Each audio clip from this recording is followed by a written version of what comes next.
Concedo a palavra agora à senadora Vanessa Grajatin. Muito obrigada, senhor presidente, senhoras senadoras, senhores senadores. Senhor presidente, eu não poderia, em vindo à tribuna do dia de hoje, também deixar de falar a respeito do que aconteceu no Brasil, cujas repercussões vieram do mundo inteiro em relação à atitude adotada pelos membros do Ministério Público Federal no estado do Paraná, sobretudo aqueles que compõem a força-tarefa da Operação Lava Jato. Pois bem, senhor presidente, na última quarta-feira, dia 14, num evento que mais parecia uma solenidade de posse de alguma autoridade, porque, de acordo com o que eu li em todas as matérias jornalísticas, ali havia até mesmo chefe de cerimônia fazendo a apresentação de todos os procuradores. E aquele evento teria sido montado, e foi efetivamente montado, para apresentar publicamente a denúncia que o Ministério Público Federal, que a força-tarefa da Lava Jato, estaria encaminhando à Justiça Federal do Estado do Paraná contra o ex-presidente Lula. E mais, o centro de toda a apresentação foi para dizer que o presidente Lula teria sido identificado como o comandante máximo da corrupção. Ora, o Ministério Público fez essa apresentação. Basicamente, o procurador Dallagnol fez essa apresentação através de um PowerPoint que virou motivo de memes por todas as mídias sociais. Virou motivo, senadora Fátima Bezerra, de chacota, de deboche pela internet, porque esse esquema apresentado através de um PowerPoint estava recheado não de provas, como deveria ser, mas recheado de ilações, recheado de suposições e com vários erros e deslizes básicos. Ou seja, o procurador Dallagnol disse que o ex-presidente Lula teria sido beneficiado com um valor de aproximadamente R$3.700.000 de pagamento através de uma empresa chamada OAS, num esquema de corrupção que envolveria bilhões de reais, senhor presidente. Também responsável, e assinando a mesma denúncia, responsável pela denúncia junto com o procurador Dallagnol, estava o procurador Roberson Henrique Pozzobon. Este procurador, dias antes, disse de forma cabal o seguinte, quando ele também fez uma apresentação no mesmo sentido, falando da Operação Lava Jato, de que não temos como provar, entre aspas.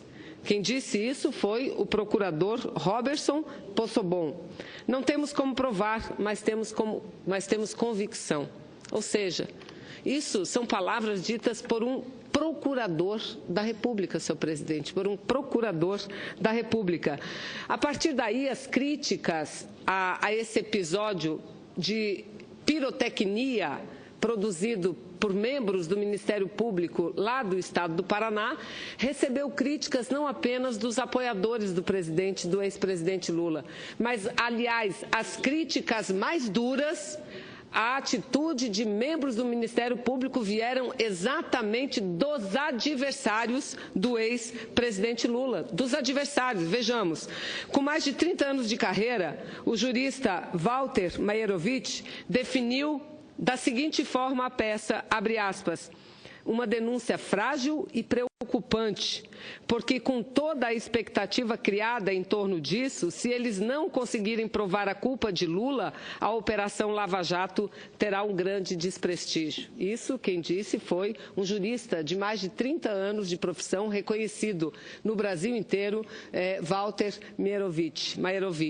O professor de Direito Constitucional da PUC São Paulo, Pedro Estevão Serrano, da mesma forma fez a seguinte observação, abre aspas, é absolutamente absolutamente ilegal um agente de Estado afirmar que um cidadão é comandante máximo de um grupo criminoso sem que ele sequer tenha tido oportunidade de defesa. Nesse caso, o agente está descumprindo o dever jurídico de preservar a imagem e a figura do réu. E segue o professor de Direito Constitucional, Pedro Estevam Serrano, dizendo o seguinte, abre aspas, há uma roupagem jurídica para o que, no fundo, é um julgamento político.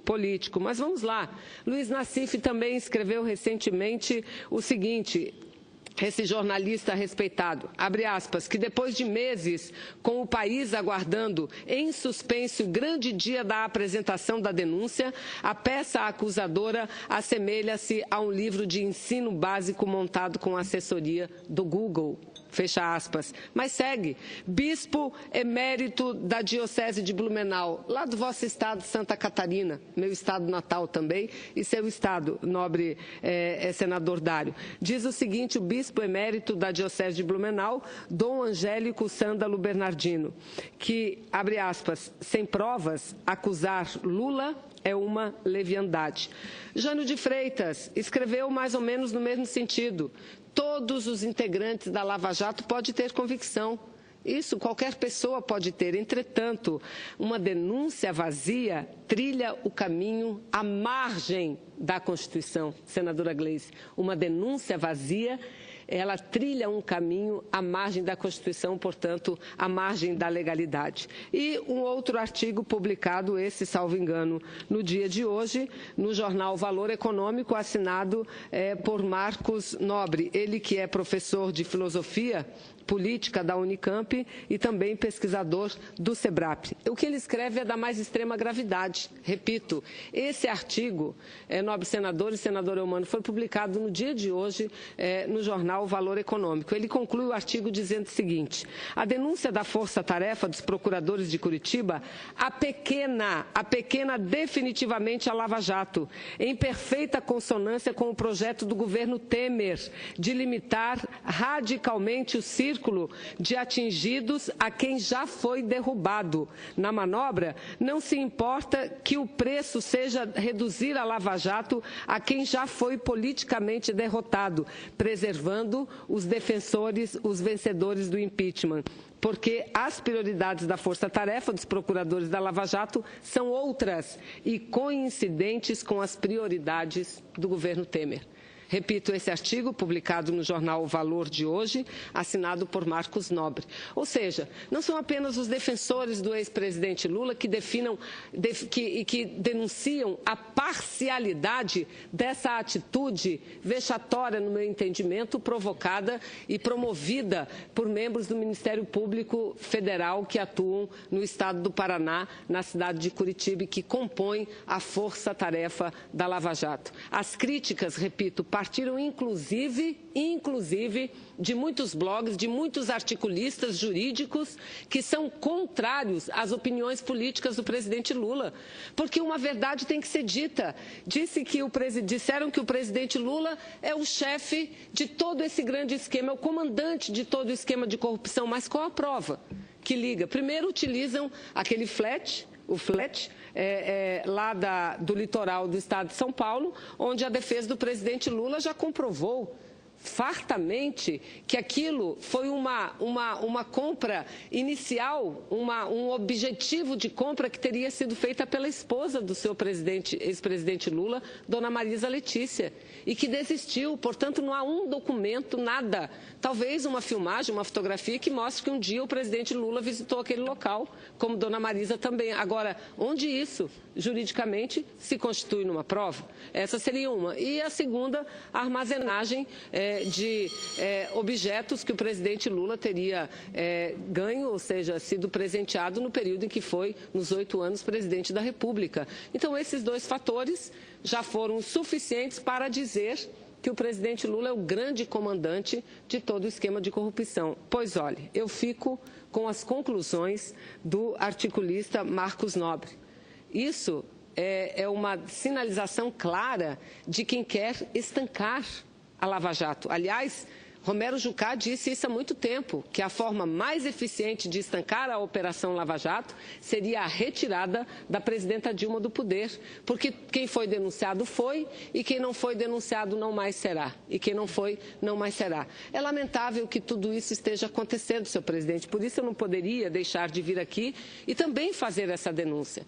Também engrossar a fila daqueles que denunciam isso, porque nós temos muito apreço pelo Poder Judiciário brasileiro. Nós temos muito apreço pelo Ministério Público Federal e não cremos que o melhor caminho seja esse que está sendo adotado e tomado pela força-tarefa da Lava Jato de Curitiba, que persegue pessoas, que tem uma forma muito parcial de analisar e fazer as denúncias. Ora, agora há poucos dias foi demitido um outro ministro nomeado pelo Michel Temer, que não é mais interino, mas continua sendo o presidente ilegítimo. E o que ele disse no dia seguinte? Que o objetivo, e aqui eu me refiro ao ex-ministro que ficava à frente da Advocacia Geral da União, a AGU. Ele relatou que ele recebeu ordens para parar de fazer o que vinha fazendo, ou seja, colaborar com a Lava Jato. Ele disse, e cadê a ação do Ministério Público Federal, sobretudo da Força-Tarefa de Curitiba? Cadê as iniciativas das investigações? Nós não queremos que as investigações parem, não. O que nós queremos que parem são as perseguições políticas e o objetivo está mais do que claro. Aqui nós ouvimos, infelizmente, senadora Fátima, um debate um pouco ríspido, um debate desleal, que surgiu a partir de uma parte de um colega nosso, infelizmente, mas ele está cumprindo a ordem que foi determinada agora, na semana passada, pelo presidente Michel Temer. Nada mais faz do que cumprir a ordem do Temer. O que o Michel Temer disse, esse presidente ilegítimo, semana passada? Ele disse que está sendo muito divulgado pela imprensa brasileira que ele está tomando iniciativas que vão retirar direitos de trabalhadores e que isso não corresponde à verdade.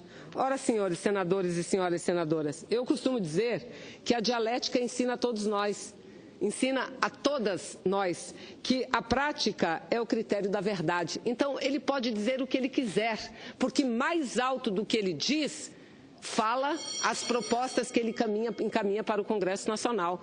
E o que é a PEC 241, se não a diminuição dos investimentos públicos na área de saúde, na área de educação, na área social? Isso vai fazer com que diminua até acabar programas importantes como Minha Casa Minha Vida, como Bolsa Família, tirar a desvinculação dos recursos da saúde e da educação, que foi conseguido com muita luta pelo povo brasileiro, na época em que a Constituição de 1988 estava sendo escrita. Então esse presidente ilegítimo, ele diga o que ele quiser, porque mais alto do que as palavras que o vento leva, valem a prática. E a prática qual é? A prática é essa, da PEC 241, que desvincula receitas da saúde e da educação e que faz uma limitação grave da aplicação e dos gastos públicos. Ele que diga o que ele quer com a reforma previdenciária, tirar a diferenciação entre homens e mulheres, aumentar para 75 anos de idade a aposentadoria. Então é por isso, senadora Fátima, que eles ficam nervosos, porque quando falta argumentos, fala mais alto o quê? Fala mais alto o nervosismo, fala mais alto a intranquilidade. E é isso que está acometendo todos eles. Eu costumo dizer, nós sofremos um golpe, o Brasil sofreu um golpe, a democracia sofreu um golpe, mas os mais nervosos aqui do parlamento brasileiro e no Brasil inteiro são os golpistas, porque eles sabem que eles estão sendo desmascarados no Brasil e no mundo. Eu concedo a parte, senadora, a Vossa Excelência, senadora Gleice. É muito rápido, senadora Vanessa, agradeço apenas para cumprimentá-la, porque Vossa Excelência traz uma série de comentários sobre o que aconteceu na terça-feira com aquela denúncia em relação ao presidente Lula, que na realidade não pode se chamar de denúncia, podemos dizer que foi um discurso político em cima da a situação do presidente Lula. E Vossa Excelência fala, inclusive, que pessoas que não são apoiadoras de Lula, ao contrário, são oposição ao PT, querem que o PT acabe e até que o presidente Lula não seja candidato em 2018, aliás, tem essa finalidade, criticaram os promotores. Pudera, porque os promotores, os jovens promotores curitibanos, não conseguiram entregar aquilo que haviam prometido, que era uma denúncia bombástica contra o presidente Lula, que iria feri-lo de morte. Na realidade, fizeram um discurso político e, quando foram fazer a denúncia, não tinha nada a ver com esse discurso político feito. E isso, com certeza, decepcionou muita gente que apostava que de Curitiba sairia uma grande ação contra o presidente. Infelizmente, os procuradores rasgaram a Constituição, rasgaram os códigos de processo e mostraram que o que nós temos no país é uma grande articulação para um golpe continuado. Ou seja, depois de afastar a presidenta Dilma do poder, uma presidenta legitimamente eleita com 54 milhões de votos, agora se atenta contra a maior autoridade política popular que nós já tivemos no Brasil, ao presidente Lula, porque sabem que se o Lula for candidato em 2018, o Lula tem grande chance de voltar a governar esse país. E isso, uma elite que não tem projeto de desenvolvimento nacional, não permite. Então, infelizmente, eu quero aqui lamentar muito que procuradores do meu estado, Curitiba, a capital do Paraná, tenham se prestado a esse papel. E como disse Vossa Excelência, o Ministério Público Federal não é isso. O Ministério Público Federal não está representado por esses procuradores. Tanto não está que esses procuradores até agora não tiveram a coragem de dar entrevista e explicar por que se comportaram da maneira como se comportaram. Então, queria apenas parabenizar Vossa Excelência por trazer as manifestações sobre essa ação muito ruim que nós tivemos na terça-feira em Curitiba. Eu agradeço a parte, senadora Gleisi, incorporo ao meu pronunciamento. Acho que isso ajuda a esclarecer muito a população brasileira do que de fato está em curso. Não é tirar a presidenta Dilma porque tem qualquer tipo de antipatia. Eu não gosto de ver uma mulher na presidência da República ocupando o cargo mais importante da nação brasileira. Talvez isso tenha um peso, mas não o suficiente para tirá-la do poder. Deixar o presidente Lula inelegível não é porque é um mero operário que um dia chegou à presidência da República e saiu com o maior índice de aprovação que um presidente da República possa sair deixando e concluindo o seu mandato. Não é por isso, não. É porque eles são oposição a este projeto que vinha sendo aplicado no Brasil. E repito, ele teve a cara de pau. Esse presidente ilegítimo, Michel Temer, dia público, e eu assisti ele pelos meios de comunicação, pela televisão, ele fazendo uma convocação a quem? Aos deputados e senadores da base do governo para que contestem aqueles que queiram vilipendiar os fatos. Quem está vilipendiando os fatos são eles. Ou será que a PEC 241 não vai retirar recursos da área social? Ou será que a reforma da Previdência que ele vai mandar para cá não vai tirar direitos de trabalhadores, dificultando ainda mais a aposentadoria? Não vai retirar direito de mulheres. É o que ele quer, mas nós não vamos permitir que isso aconteça. A reforma trabalhista agora, ele está dizendo que fica para o ano que vem, porque é muita coisa junto, e isso é preocupante. E ele disse, não tem 12 horas de jornada diária, não. É apenas uma coisa, e eu já concluo, presidente, apenas um item, é que o negociado prevaleça ao legislado, mas basta esse único item para que toda a CLT seja rasgada. Basta esse único item. Então, quem vilipendia a prática, os fatos, não somos nós. É ele e são aqueles que os elegeram, que não é a população brasileira, que foi esse colégio eleitoral, Congresso Nacional, em que eles transformaram, e que eu tenho muito orgulho de dizer, disso eu não tomei parte, porque se nós respeitamos a democracia, nós temos que respeitar, antes de tudo e de mais nada, o voto, a vontade da população brasileira. Infelizmente, acabamos de ouvir aqui, fora dos microfones, uma seguinte manifestação, não estou nem aí para voto. É exatamente esse tipo de atitude que, infelizmente, norteia muitos dos nossos colegas aqui nessa casa. Obrigada, senhor presidente.